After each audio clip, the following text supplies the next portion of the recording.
Good evening दोस्तों। आज हम आपके लिए लेके आए एक नई खबर।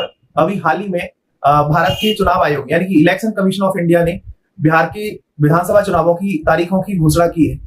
6 नवंबर से लेकर 11 नवंबर के बीच बिहार विधानसभा के चुनाव कराए जाएंगे और 14 नवंबर को है मतगणना की जाएगी।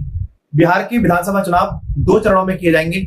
पहले चरण में 121 सीटों पर, दूसरे चरण में 122 सीटों पर चुनाव होंगे और 22 नवंबर को है अंतिम रूप से चुनाव समाप्त कर दिए जाएंगे। ऐसा माना जा रहा है एसआईआर प्रक्रिया के तहत विधानसभा चुनावों में कई प्रतिशत मतदाताओं में गिरावट आएगी। लगभग 6% मतदाताओं में गिरावट आने की संभावना है।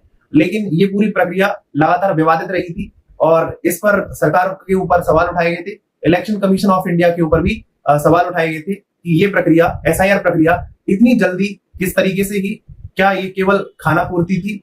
तो ये कहीं ना कहीं बिहार के चुनावों पर एक सवाल है। कई लोगों के नाम इस मतदाता सूची से हटा दिए गए। लगभग 3 लाख के आसपास मतदाता इससे प्रभावित होंगे और ऐसा भी माना जा रहा है कि ये कहीं ना कहीं चुनाव आयोग की जो प्रक्रिया है उसकी निष्पक्षता पर एक सवाल उठाता है।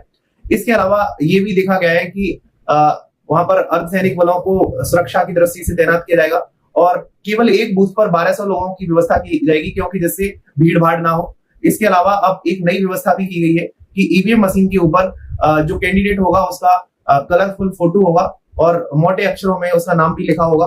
तो ये एक तरह की नई व्यवस्था है। वीवीपैट मशीन भी तैयार रखी जाएंगी। इसके अलावा ये भी देखा जा रहा है कि ये चुनाव है पूरी तरह से निष्पक्षता के साथ कराया जाए।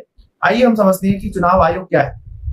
हमारे संविधान के अंदर अनुच्छेद 324 के अंतर्गत चुनाव आयोग यानी कि इलेक्शन कमीशन की व्यवस्था है। ये एक संवैधानिक आयोग है।